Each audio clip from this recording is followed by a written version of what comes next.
Saudações a todos. Vamos falar um pouquinho sobre a água, tá? Eu estou gravando essa aulinha para vocês, pessoal. Para aqueles que não puderam comparecer virtualmente às nossas lives que a gente fez anteriormente, né? Foram 2 lives. E também para servir como reforço para vocês que ainda estão terminando aí as apostilas, tá bom? Primeiramente, sobre a água, é importante a gente ressaltar que ela tem uma representação química, tá? A gente representa a água dessa forma. H2O é a fórmula química da água. Isso quer dizer o quê? Que ela é formada por 2 átomos de hidrogênio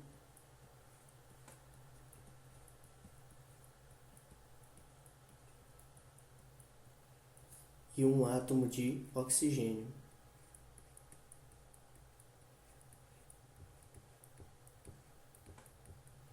Essa é a molécula de água, tá?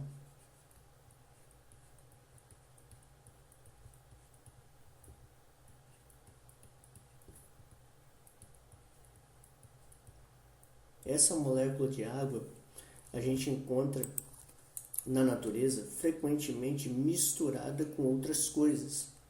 É muito difícil você encontrar essa molécula aqui de água sozinha ou somente associada a outras iguais a ela, né? Se você pegar um copo de água, por exemplo, um copo de água, imagine aqui um copinho, ele vai estar cheio dessas moléculas de água que eu vou representar por essas bolinhas verdes aqui, tá? Cada uma bolinha dessa daqui é uma molécula de água. Só que essa é uma situação muito difícil de acontecer. A gente só consegue esse tipo de situação em laboratório, com técnicas especiais que purificam a água, deixando somente a substância água presente no recipiente que a gente está considerando. Na natureza, a gente encontra água misturada com outras coisas, sais, por exemplo,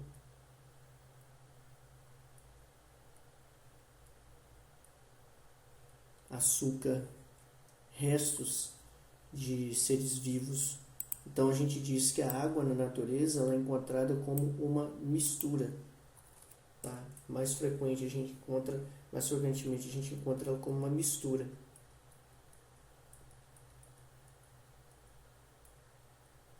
E não como uma substância pura. Ela seria uma substância pura se só tivesse H2O. Se a gente tivesse um copo assim, ó, como estou desenhando para vocês aqui, aí seria o que a gente chama de substância pura. A gente teria só molécula de água, verdinho aqui. A gente não encontra isso na natureza. A gente encontra a mistura. Então aqui seria a substância pura.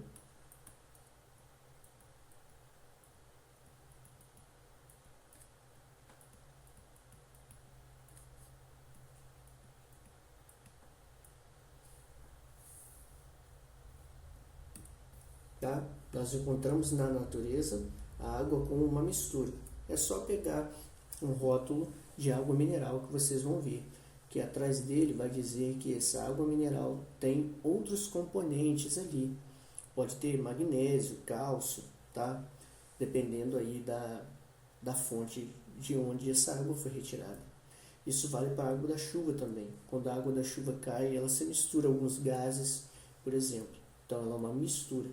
Isso aqui a gente obtém a água como substância pura, né, em laboratório, tá bom? Então essa noção inicial é importante para a gente entender o que de fato é a água, tá bom? Vamos prosseguir. A água, ela é uma substância muito abundante e a gente encontra ela primariamente na sua forma líquida, tá?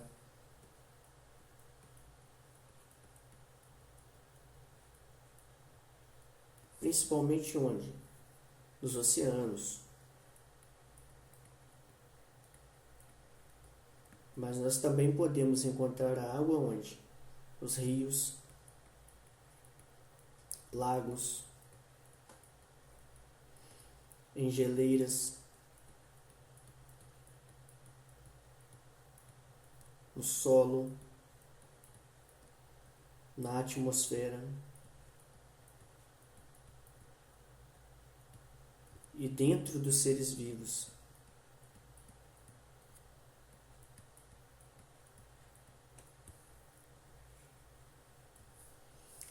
A água passível de ser consumida, tá? Água doce, chamada potável.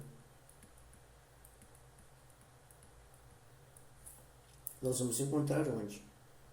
Os rios, lagos, tá? Principalmente.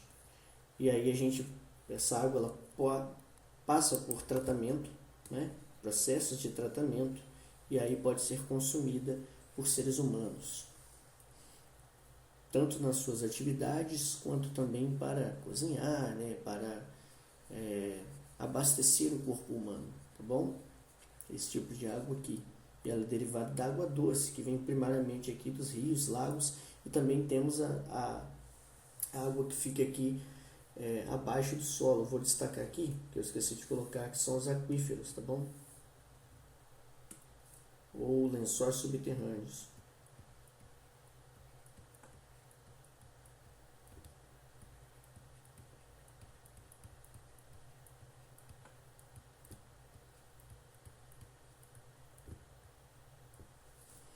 Certo?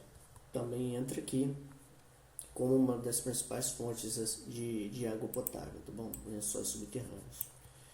E aí, muito interessante sobre a água é que ela aparece na natureza de formas diferentes, tá? Como assim? Estados físicos diferentes. Então, nós temos aqui agora os estados físicos da água.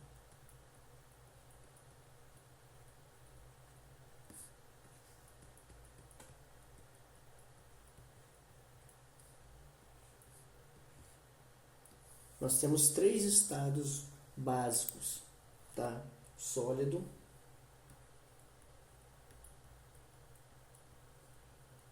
o líquido e o gasoso.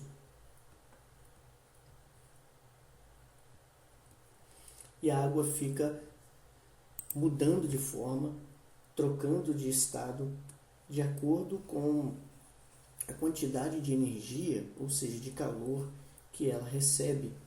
E isso é muito importante, porque essa mudança de estado aqui vai permitir com que a água ela siga um ciclo, tá? Que a gente chama de ciclo da água, que a gente vai ver logo à frente. Então, quais estados físicos da água pode ser encontrada na natureza? Sólido, líquido e gasoso. Tá? Sólido, nós temos como exemplo aqui cubos de gelo, neve,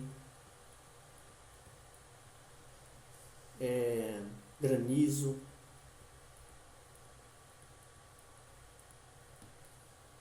No estado líquido a gente encontra água aí, né, nos rios, lagos, que não estejam congelados, né? Oceanos.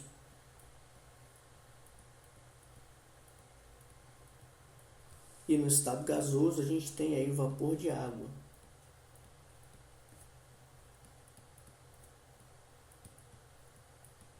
Que vai formar o que? As nuvens. A gente encontra vapor de água também quando a gente ferve, né, o alimento. Então nós temos aqui alguns exemplos. O que vai acontecer? O material no seu estado sólido, né, ele vai ter partículas, né, as moléculas de água elas vão estar muito próximas umas das outras, tá? Quase grudadinhas. Então vão formar uma estrutura que vai ter uma forma e um volume definidos. Então a água ela vai ficar num formato que não vai mudar e o seu volume também não vai mudar. Pensa num cubo de gelo, se ele não derreter, ele vai manter aquele formatinho da forma do gelo, né? Se a forma for cúbica, vai ter um formato de cubo e não vai mudar, a não ser que a água comece a descongelar, né? No seu estado líquido, o que vai acontecer com a água? Ela já vai ter uma maior separação entre suas moléculas. Olha, tem mais espaço aqui, essas bolinhas representando as moléculas. E além disso, essas moléculas vão ter uma movimentação maior. Elas vão mudar mais de lugar. Elas vão ficar passeando pelo recipiente ou local onde elas estão. Com isso, a água ela muda bastante de forma. Ela assume a forma do recipiente onde ela está. É fácil a gente perceber isso. Se eu colocar água num potinho quadrado, ela vai ficar com formato quadrado. Se eu colocar ela no potinho redondo, ela fica com formato redondo. Mas o volume não vai mudar. Tá? O volume continua sempre o mesmo. Ele praticamente não muda. Então, nós temos aqui forma variável e volume constante. Aqui em cima, no sólido, nós temos forma constante e volume constante. Tá? Volume é o espaço que a água vai ocupar. Então, o espaço aqui não vai mudar muito. Agora, já no estado gasoso, vou colocar até em verde aqui as bolinhas, nós temos as moléculas mais separadas ainda. Elas ficam bem distantes umas das outras. E elas se movimentam bastante, se movimentam muito mais em relação ao estado líquido. Então elas podem, né, ir para praticamente qualquer lugar do pote onde elas estão, do recipiente. Tá? Imagina aí um recipiente cheio de gás. Então cada bolinha dessa pode ir para qualquer lugar e ela fica se movimentando muito rápido. E isso é muito importante, porque nesse caso aqui, como você tem uma maior movimentação, uma maior distância, a gente tem o material com forma e volume variável. Então, tanto a forma, tanto o volume de um material no estado gasoso vai ser variável, vai mudar. Então, se eu colocar uma quantidade de gás em um recipiente redondo, ela vai pegar a forma do recipiente redondo. Se eu colocar no recipiente quadrado, ela vai pegar a forma do recipiente quadrado, cúbico, né? Se eu apertar, né, esse recipiente cúbico para ficar um cubinho menor, esse gás ainda assim vai caber nesse cubinho menor, porque o volume, ele vai assumir o volume do recipiente, certo? Muito importante a gente saber isso. Então, sólido, as partículas mais juntinhas, quase nenhum movimento. Líquido, partículas mais separadas, mais movimento. Gasoso, partículas bem separadas e bastante movimento. Aí nós temos forma e volume constantes para o sólido, forma constante e volume variado para o líquido, forma e volume variado para o gasoso, certo? Vamos seguir. Então, o que vai determinar esses estados físicos da água? Bom, os estados físicos da água, eles vão ser determinados pela distância entre as moléculas de água e pela movimentação também, certo? E isso vai ser influenciado pelo quê? Pelo calor, tá? Pela quantidade de energia entre o sistema, tá? Que esse recipiente, esse local onde a água vai estar, vai trocar mais ou menos energia com o sistema. Então a gente tem uma medida de temperatura, calor que é relacionado com a temperatura. Então nós temos aqui a temperatura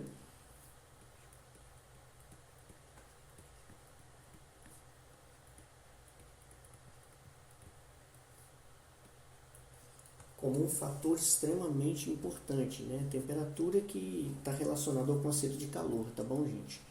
Então, a temperatura vai influenciar o estado físico, os estados físicos da água, né?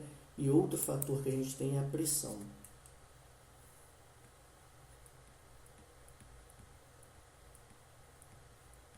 Pressão é força de contato, tá? Então, se eu pressiono alguma coisa, eu estou exercendo uma força de contato, né, entre aspas, sobre essa coisa, sobre esse material. Então, você tem a pressão do ar, que vai exercer o quê? Uma força de contato sobre a água. Então, quanto maior a pressão, mais juntinha a água vai ficando.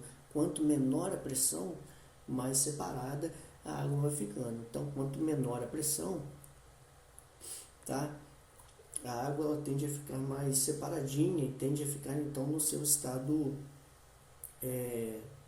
gasoso, quanto menor a pressão do ar, tá? Pressão fora do recipiente. Agora, a temperatura funciona da seguinte maneira. Nós vamos imaginar aqui que nós temos o material no seu estado sólido.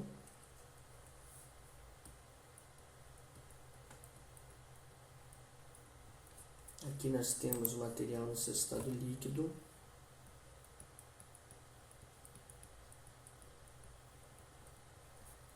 E aqui nós temos o material no seu estado gasoso, né? A água aqui a gente vai considerar. O que vai acontecer? Deixa eu apagar essa parte de cima.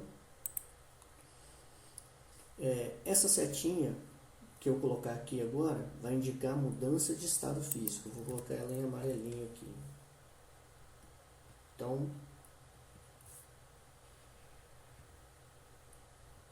vai indicar que está ocorrendo uma mudança no estado físico. Vou colocar uma outra embaixo com uma outra cor, tá preto.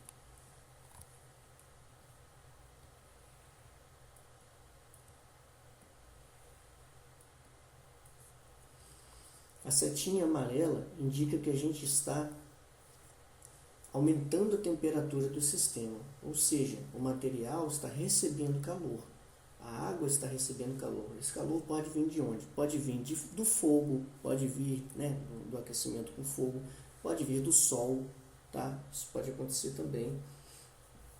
As fontes de calor na natureza são variadas, mas no caso aqui vamos fingir que a gente está usando um fogo. Então, o que vai acontecer? Nesse sentido aqui, que a setinha está apontando, a gente está aumentando a temperatura. A temperatura está ficando maior.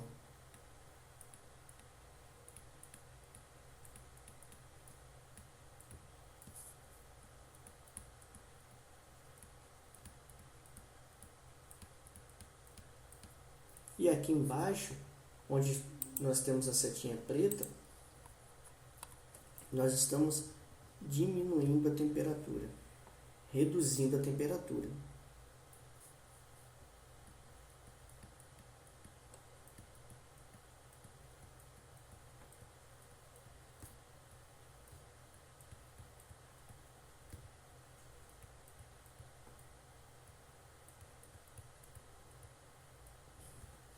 Aí o que vai acontecer aqui? Quando a gente aumenta a temperatura, ou seja, vindo para cá, ó, na setinha amarela, na setinha vermelha, a gente aumenta a agitação daquelas bolinhas, daquelas moléculas de água. Então elas vão ficar mais agitadinhas. Imagina uma festa, elas vão começar a dançar e dançar cada vez mais rápido à medida que a gente for aumentar, né? For aumentando a temperatura. Então vai ficando mais quente. As moléculas de água que estavam ali mais paradinhas, né, em estado sólido, elas começam a se movimentar mais, dançar mais, brincar mais, e elas vão se desprendendo. E aí, aquele material sólido, né, a água que estava no estado sólido, passa para o estado líquido.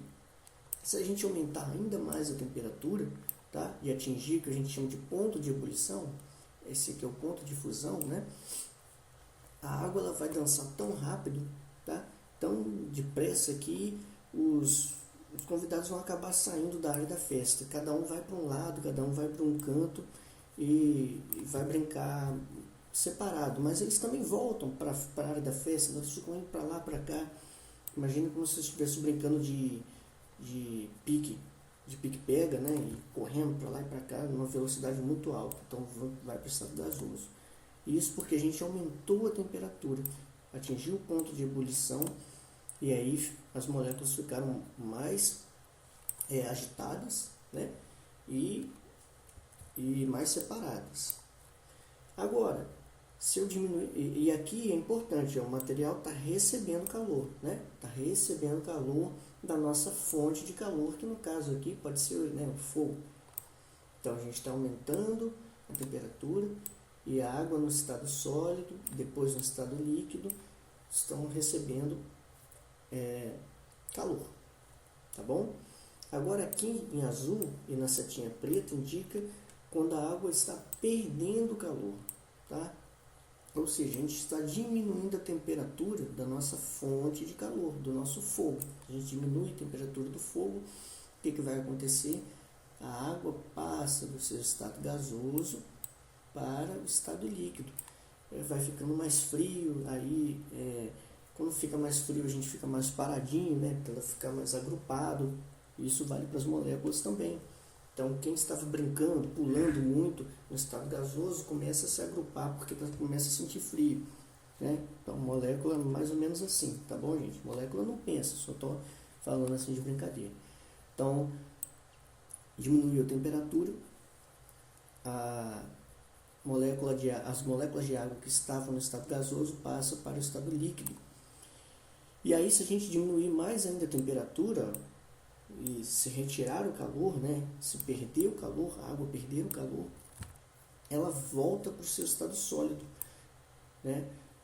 E ela fica tão próxima, as moléculas ficam com tanto frio, né? Brincando, que elas ficam juntinhas demais e aí elas se agrupam e formam uma estrutura sólida, tá bom?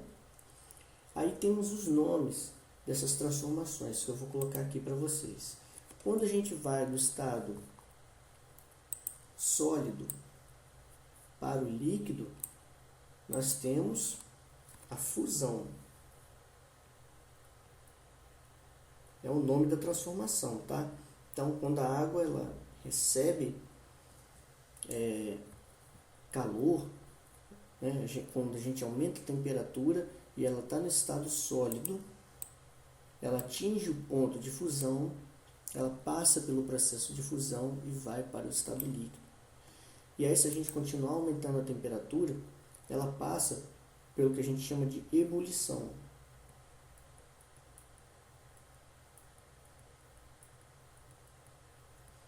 Que é uma forma de vaporização, tá? Na verdade, eu vou colocar aqui para vocês a vaporização, que é melhor. Depois eu explico o que é cada termo aqui.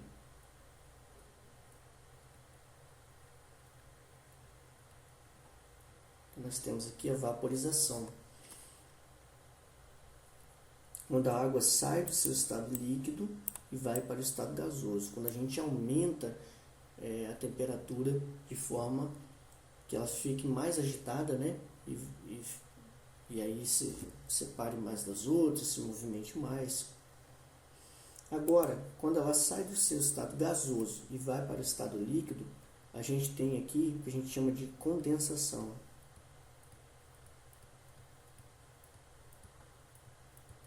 Quando a gente tem aí, por exemplo, uma panela fazendo arroz, né? Fazendo arroz numa panela e o vapor ali do cozimento do arroz bate na tampinha e aí começa a formar aquelas gotinhas, né? Isso é condensação. O vapor, ele começou a se juntar às moléculas de água que estavam no estado de vapor, passou para o estado líquido, porque perderam calor por conta da diminuição da temperatura ao entrar em contato com a tampa da panela, que é mais fria que o interior ali da panela, tá bom? E aí, quando a gente tem a passagem do líquido para o sólido, a gente tem solidificação, que é congelar a água, tá bom?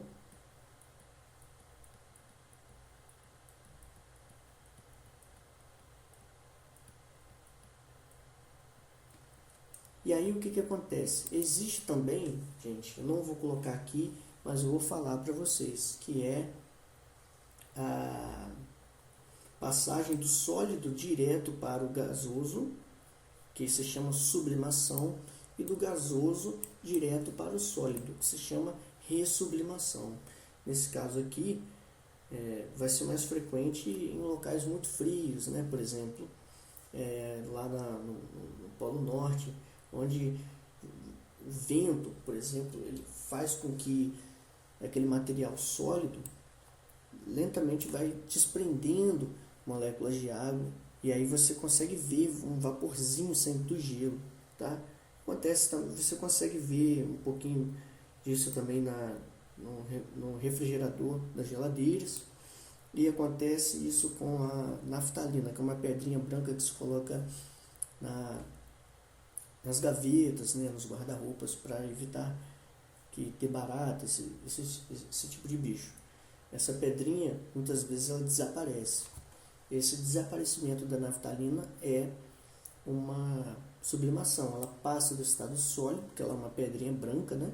Vai direto para o estado gasoso, sem passar por esses processos aqui que a gente viu, tá bom? Então vamos lá.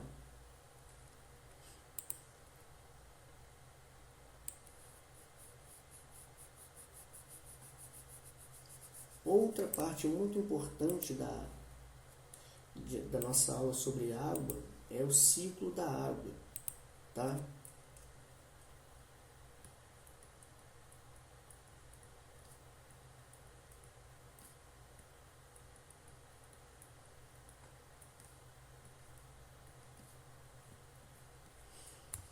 O ciclo da água nada mais é que a descrição dos movimentos que a água faz entre os vários locais que existem aqui na superfície da Terra, né, na atmosfera. Então, vou fazer um desenho aqui. Aqui nós temos algumas montanhas. Vou desenhar um rio partindo aqui.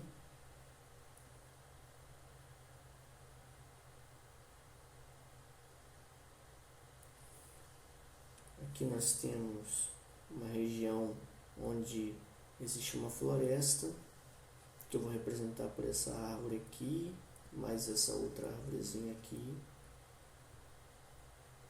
Tá? São os seres vivos. E aqui a gente tem o mar.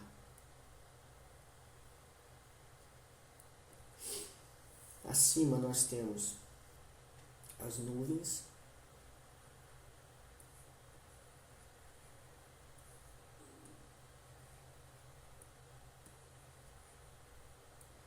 E aí agora a gente pode começar a descrever o ciclo da água. O que vai acontecer aqui?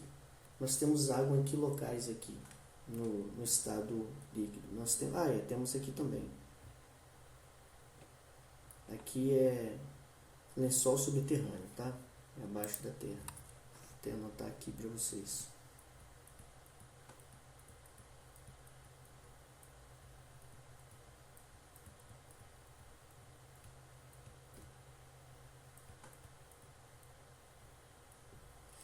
Então, o que vai acontecer? O Sol, ele vai fornecer a energia necessária para que a água passe por um processo chamado de evaporação.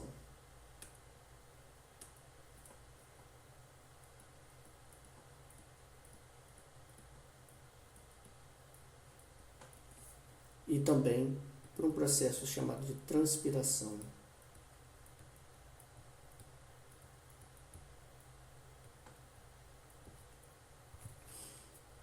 A evaporação, ela vai acontecer com a água que está presente no solo, nos rios, nos lençóis subterrâneos, nos oceanos e também nos lagos, tá? Então, a evaporação é a passagem da água do seu estado líquido, encontrados nesses compartimentos que eu falei para vocês, para a atmosfera. Então, a evaporação vai levar a água para onde? Para a atmosfera, certo? A transpiração é a perda de água para a atmosfera que acontece nos seres vivos. Então aqui eu representei as árvores, tá? Eu coloquei as árvores para representar os seres vivos. Então, os seres vivos eles vão transpirar e essa água que estava no estado líquido dentro do corpo deles vai para a atmosfera. Quando vai para a atmosfera, a água ela encontra, né, uma região mais fria e aí ela vai passar pelo processo chamado condensação.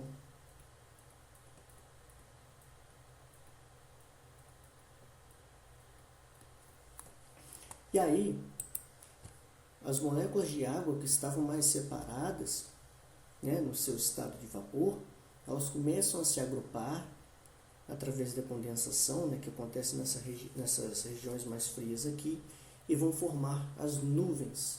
Tá? Então, as nuvens são formadas de vapor de água que se condensa em gotículas muito pequenininhas. A partir de então, essas gotículas elas vão se tornando cada vez mais densas, tá? Por conta do processo de condensação. E aí chega um momento que elas estão tão densas que através da força da gravidade elas caem. E aí nós temos as chuvas no evento de precipitação, tá? Coloquei esses pontinhos aqui para simbolizar chuva. Então nós temos aqui a precipitação.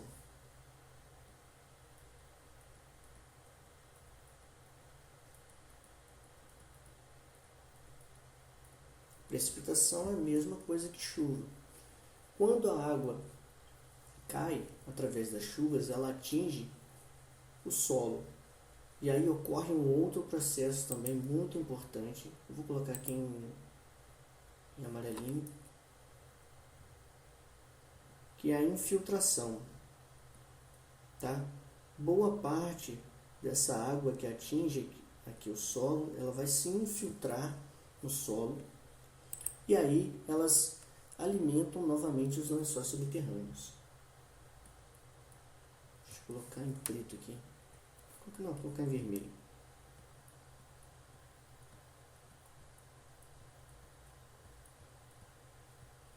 Infiltração, que é o que? A penetração da água no solo, atingindo inclusive os lençóis subterrâneos. O que são os lençóis subterrâneos? São reservatórios formados por rochas que parecem esponjas.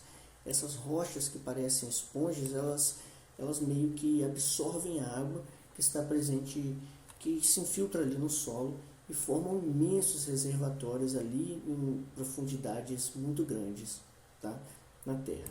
Esses lençóis subterrâneos eles podem, inclusive, alimentar os rios e os lagos. Tá bom? Parte dessa água ainda fica no solo e do solo pode ser absorvida pelos vegetais, né? Pela vegetação. Os vegetais então vão crescer, né? Vão se desenvolver e podem servir de alimento para os animais. Então veja bem a passagem da água aí por meio da alimentação. E outra coisa que acontece também, que essa água no solo, ela pode novamente sofrer a evaporação por meio da ação da energia que vem do sol, e a água da chuva que cai nos rios, né, que é levada para os rios e para os lagos, retorna também para a atmosfera por meio da evaporação. Então nós temos sempre um ciclo. Ó. Nós temos a evaporação da água que está no solo, que está nos corpos hídricos. Nós temos a transpiração, levando essa água para a atmosfera. Essa água se condensa, tá? Retorna ao seu estado líquido e depois cai sob a forma de chuva, né? No evento de precipitação, caindo na superfície da Terra, podendo retornar para o corpo dos seres vivos e reabastecer os rios e lençóis subterrâneos que novamente vão sofrer evaporação. Esse processo também ocorre no mar, tá? A evaporação e a chuva também ocorre aqui no oceano, nos mares, e ocorre com grande intensidade. Bom, então nós temos aqui o ciclo da água. Muito importante. Agora, nós vimos que a água, ela, na natureza, ela se encontra principalmente com uma mistura. E isso é muito importante porque a gente conhecer isso. Porque beber a água diretamente da natureza é sempre um risco, tá? Mesmo em locais intocados pelo homem. Por quê? Podem existir parasitas junto dessa água. E a água sempre foi um veículo de doenças para o homem. Apesar de nos ser fundamental, ela também foi uma forma com que os organismos encontraram para adentrar ao corpo humano e causar males. Percebendo isso, os nossos ancestrais, não muito antigamente, né, até recentemente, digamos assim, criaram vários métodos para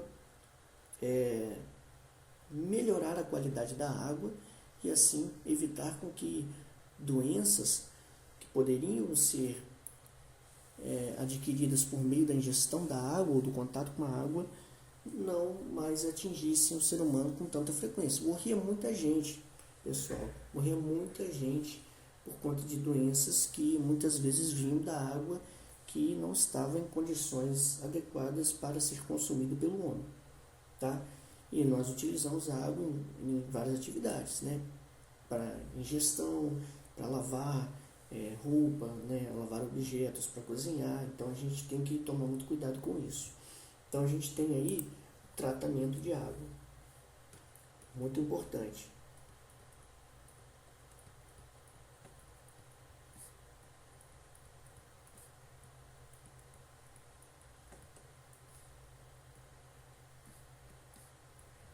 O tratamento de água que a gente tem hoje, ele é muito eficiente, né? Mas mesmo com o tratamento de água é aconselhável a gente ter em casa filtros, né?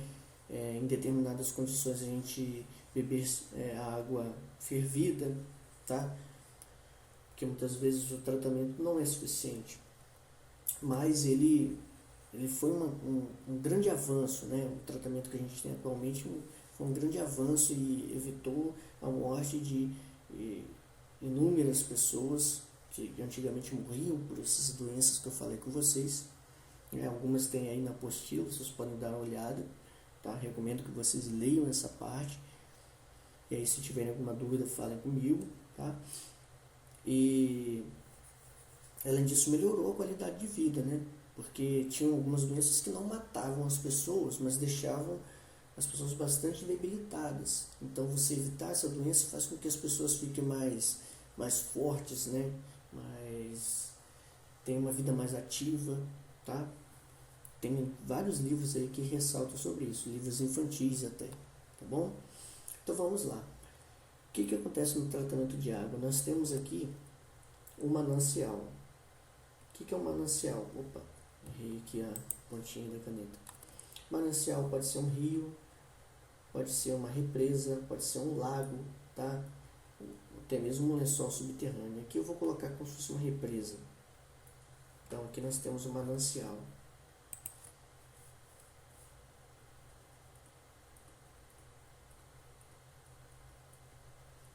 Manancial, ele é a fonte de água, tá? Que vai passar pelos processos de tratamento de água para depois poder ser consumida pela população. Bom, vai depender aí do município, do país, da geografia do país, para saber que tipo de manancial é esse. Em geral, aqui na nossa região, a gente usa rios. Os rios são as fontes de água para as estações de tratamento de água. Tá? Então, o tratamento de água ele ocorre onde? Nas estações de tratamento de água. ETA, né? Estações, até destaca aqui, ó, estações de tratamento, né? O Tzinho do tratamento de água. Beleza? Essa água aqui do manancial, ela vai ser bombeada, tá? A primeira coisa que vai acontecer aqui é o bombeamento, ou seja, ela vai ser puxada, né? Levada Vamos colocar aqui bombeamento, colocar em verde.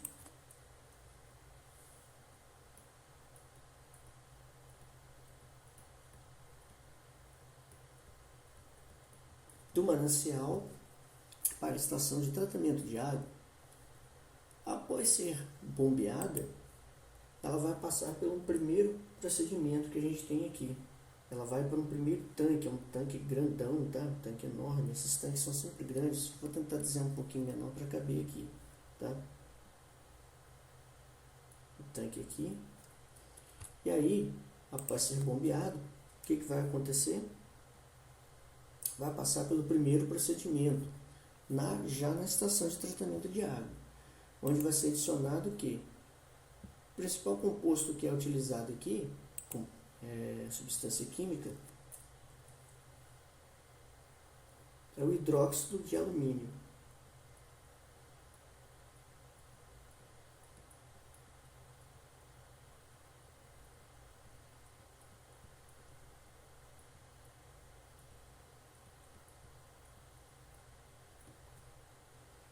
Não precisa se preocupar com esse nome, tá? Mas o que vai acontecer aqui ao se adicionar o hidróxido de alumínio? Vamos colocar uma setinha indicando que ele foi adicionado. Ele vai ser adicionado para quê? Para que aquelas impurezas que estão na água, que vem do lago, né, do rio, geralmente vem barrento, misturado com um monte de coisa, comecem a coagular, ou seja, se juntar para formar partículas maiores. Então, o nome dessa etapa aqui, gente, é coagulação, tá bom?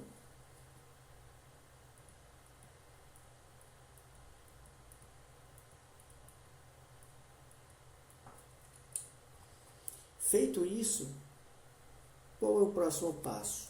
A água ela vai ser mandada para um outro tanque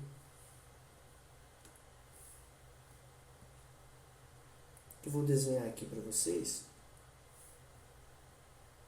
E esse tanque ele é bem interessante porque ele tem como se fosse uma hélice. Né? Imagina ali a hélice do ventilador que fica girando. Nós temos uma hélice aqui. E essa hélice ela fica se movimentando, tá? Numa determinada velocidade, não muito rápida, não muito lento, para manter a água em movimento ali e aí acelerar o processo de coagulação, né? A gente tem aí então a etapa que a gente chama de floculação.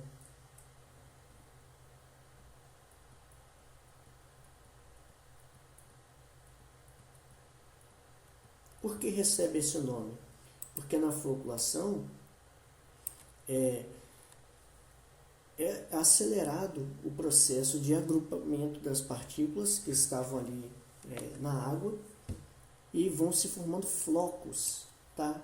Flocos maiores, né? Vou representar aqui para vocês esses floquinhos como se fossem pontos que vão sendo formados aqui. Opa! E isso é muito importante para a próxima etapa, tá? E qual é a próxima etapa? A próxima etapa é a etapa de decantação. Vou desenhar um tanquezinho aqui de novo. Nós temos a água aqui, ó. E aí o que vai acontecer nesse tanque aqui de decantação?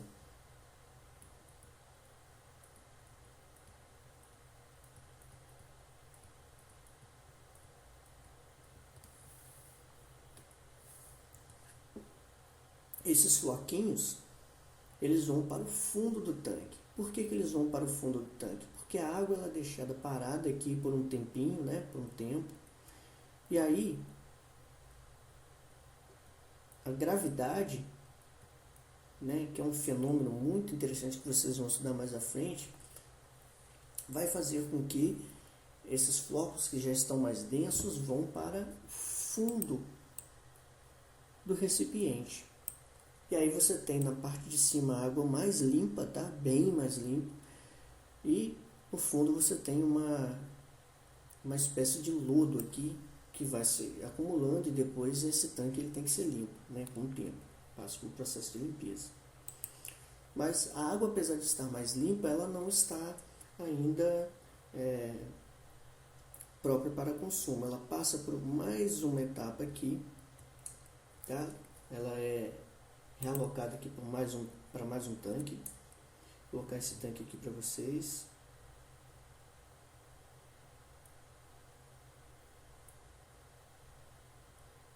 Deixa eu melhorar essa parte aqui.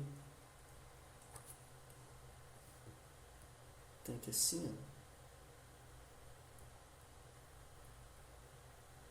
Um tanque mais ou menos assim. Vou botar um melhor. Esse tanque tá complicado, hein? Vou botar assim, para ficar mais fácil. Aí nós temos a água aqui chegando no tanque, né? E nesse tanque nós vamos ter uma mistura aqui de cascalho, areia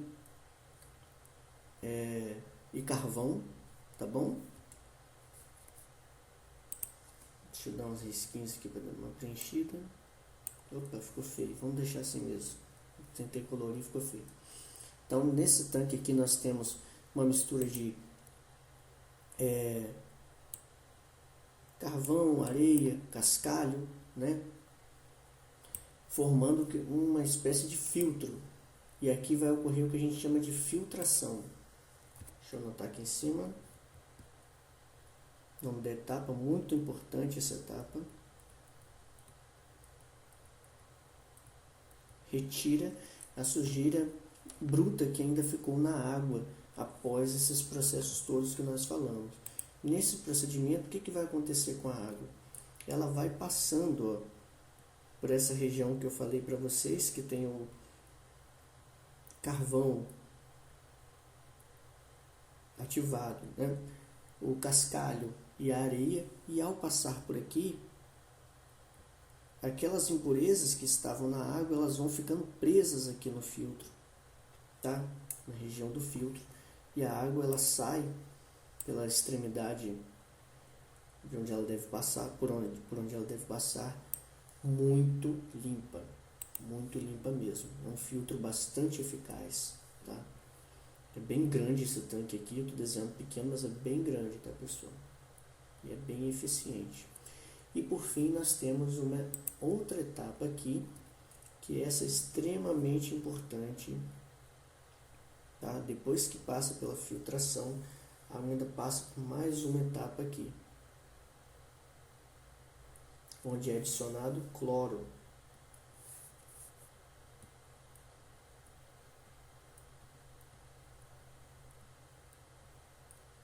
Se chama cloração.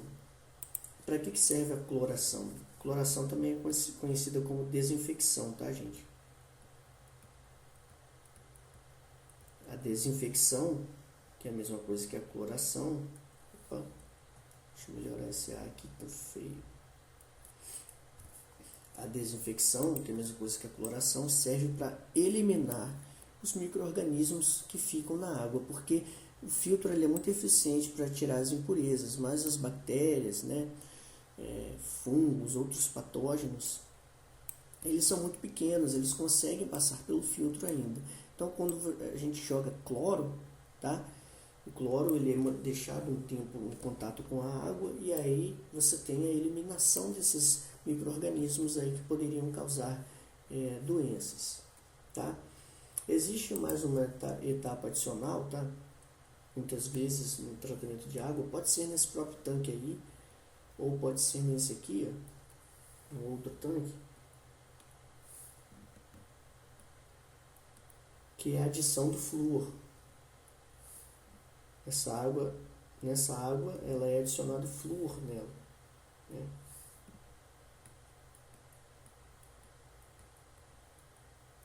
E isso vai ser importante para quê? A etapa do flúor, ou fluoração, né? Vai ser importante para eliminar alguns micro-organismos aí, deixar a água própria para consumo e evitar com que micro-organismos que causam cárie, por exemplo, possam se desenvolver em nossos tratos intestinais, né? Mais especificamente falando na boca. Então evita com que esses micro-organismos que causam a cárie cheguem até nossa boca. E daí a água ela pode ser então distribuída, tá, para as casas das pessoas. Casas, vou colocar aqui casas. Então, só revisando aqui, nós temos o manancial, que é a fonte, né, de água para o tratamento. A água vai ser bombeada, vai para um tanque, passa pelo processo de coagulação com hidróxido de alumínio, depois floculação, tem uma agitação aqui para formar os flocos. Esses flocos são deixados parados no tanque de decantação e vão para o fundo. Depois, essa água que já está mais limpa aqui passa pelo processo de filtração e fica ainda mais limpa, bem mais limpa. E do processo de filtração ela vai para o tanque onde ocorre a cloração, que é a mesma coisa que desinfecção, onde os micro-organismos são eliminados através da ação do cloro. Essa água ainda pode sofrer a adição de flúor e depois vai para as casas das pessoas, onde pode ser consumida.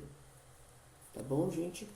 Então esse é o resumo do tratamento de água que acontece nas estações de tratamento de água, tá? Ou ETAs. Além do tratamento de água, muito importante aqui, gente, destacar também o tratamento de esgoto. Vou colocar em verde aqui.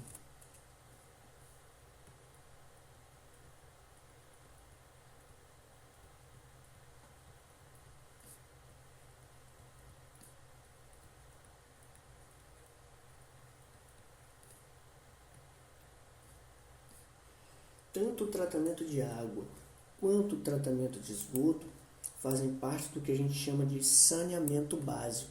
Tá?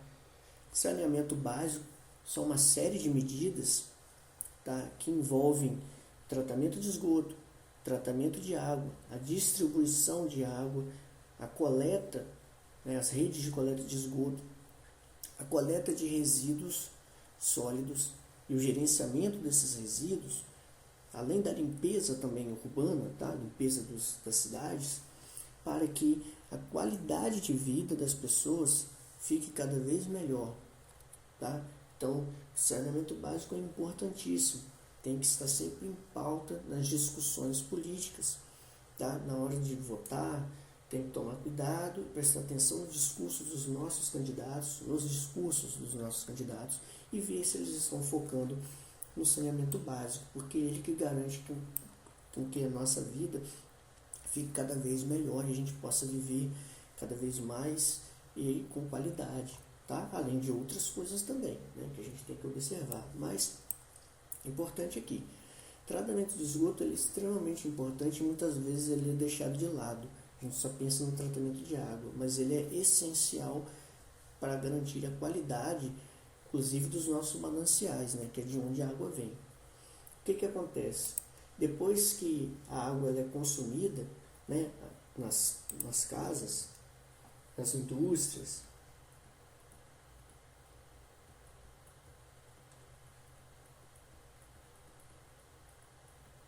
ou vem da chuva,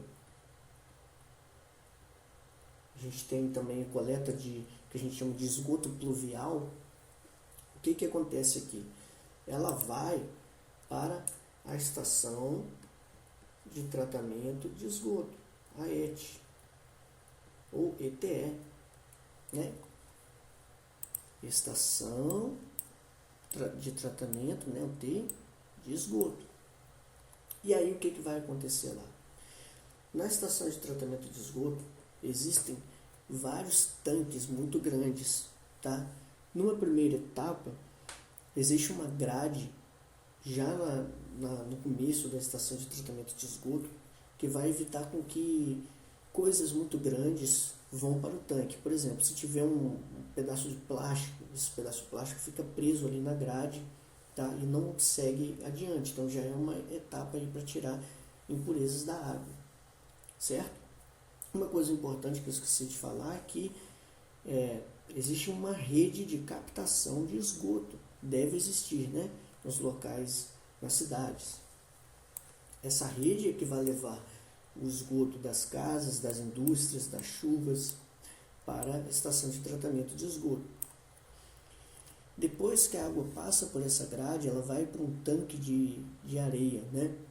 Esse tanque na verdade, a água ela fica parada por um bom tempo, e aí as partículas maiores, como grãos de areia, vão para o fundo do tanque, né? Igual o processo de decantação que a gente falou no processo de tratamento de água, tá? E aí, depois que a água fica um tempinho nesses tanques, ela segue para outros tanques. Nesses tanques acontecem reações químicas que vêm das algas e das bactérias e protozoários que podem estar nesses tanques. Depende da estratégia que vai ser utilizada na estação de tratamento de esgoto. O que vai acontecer ali? Vão ser fornecidas condições para que as algas e os micro-organismos possam agir sobre a matéria orgânica que está no esgoto, né? O que é a matéria orgânica? São os restos de alimento, né? E coisas que podem servir de fonte de alimento para bactérias que fazem mal. No caso das bactérias que são utilizadas no tratamento de esgoto e das algas, são bactérias que vão acabar nos fazendo bem, porque elas vão consumir essa matéria orgânica, e aí a água ela vai ficar mais limpa, tá? E aí, depois que passa por esse processo que eu falei para vocês, vai ainda para um outro tanque bem grande, como se fosse uma lagoa, fica parada por um bom tempo. Essa lagoa ela não é muito funda, ela é rasa, para poder o sol conseguir atingir até o fundo da lagoa, né, de forma geral. E aí o que vai acontecer? A ação do sol, a ação dos outros micro-organismos e das algas que eu falei para vocês vão fazer com que os parasitas e os micróbios que podem fazer mal para a gente morram, tá? Ou vão ser depositados num lodo, no fundo da lagoa.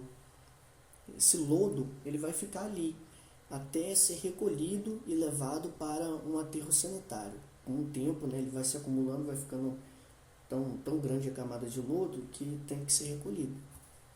Mas o que acontece aí? Como os micro-organismos, os parasitas, os ovos dos parasitas foram para o fundo ali do lodo, ou então morreram por essa forma de tratamento, a água dessa lagoa ela é canalizada novamente para um manancial, ou seja, para um rio, para um lago, né, para um oceano, seja lá qual for o corpo de água. E aí ela volta para a natureza muito mais limpa do que a gente jogar o esgoto direto no rio. E inclusive essa água ela pode ser levada de novo, né, para a estação de tratamento de água, ser tratada e a gente poder beber. Mas muito importante, a água que sai da estação de tratamento de esgoto não pode ser bebida pelo ser humano diretamente. Ela tem que retornar para os rios, para os lagos, e aí passar pelo processo de tratamento para depois voltar a ser consumido pelo homem. Então veja bem, as casas, as indústrias, né, a água da chuva vai para a estação de tratamento de esgoto, passa por esse tratamento, fica mais adequada para voltar para a natureza, e aí volta para a natureza, né?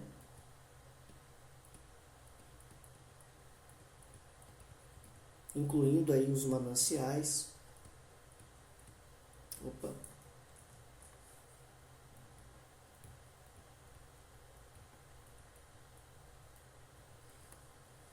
Dos mananciais, ela pode ser coletada, pode ser bombeada para a estação de tratamento de água.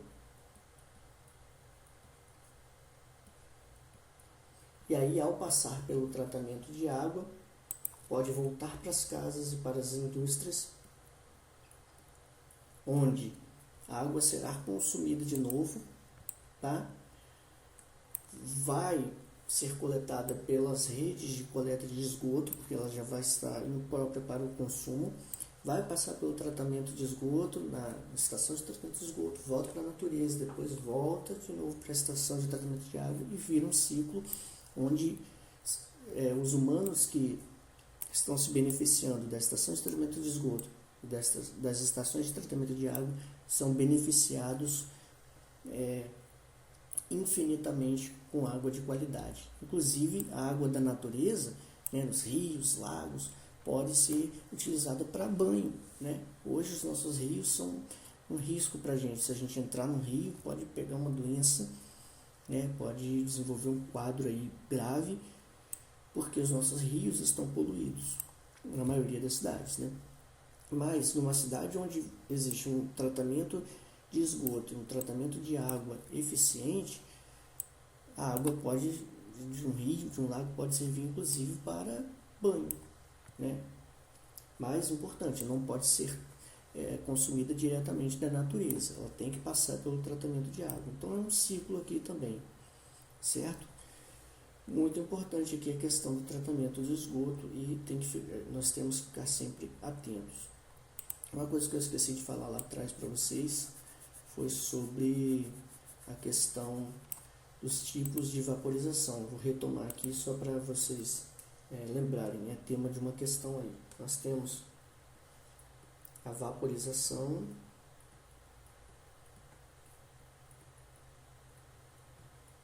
né, que é a passagem da água do seu estado líquido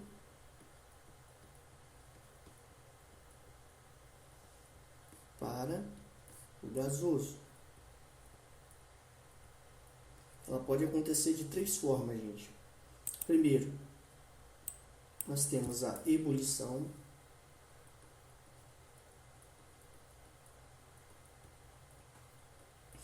Na ebulição, o que vai acontecer? Nós vamos pegar, imagine que nós temos aí uma água dentro de um bule, né? uma água numa leiteira. Nós vamos pegar essa água que está no seu estado líquido, vamos colocar no fogo e vamos deixar num fogo alto, né? Até que essa água vai atingir o seu ponto de ebulição. E ao atingir o seu ponto de ebulição, né, que é em torno de 100 graus, especialmente aqui na região onde a gente está, que é no nível do mar, ela vai começar a formar um vapor, né, que vai saindo. Esse vapor, a água já está no seu estado gasoso. Então a água sai do seu estado líquido para o gasoso de forma bem rápida, né, porque ela está sob aquecimento. Bom, então na ebulição nós temos o aquecimento e a água atinge o seu ponto de ebulição. Isso é muito importante. A outra forma que nós temos aqui, vou colocar até em amarelo aqui, é a evaporação.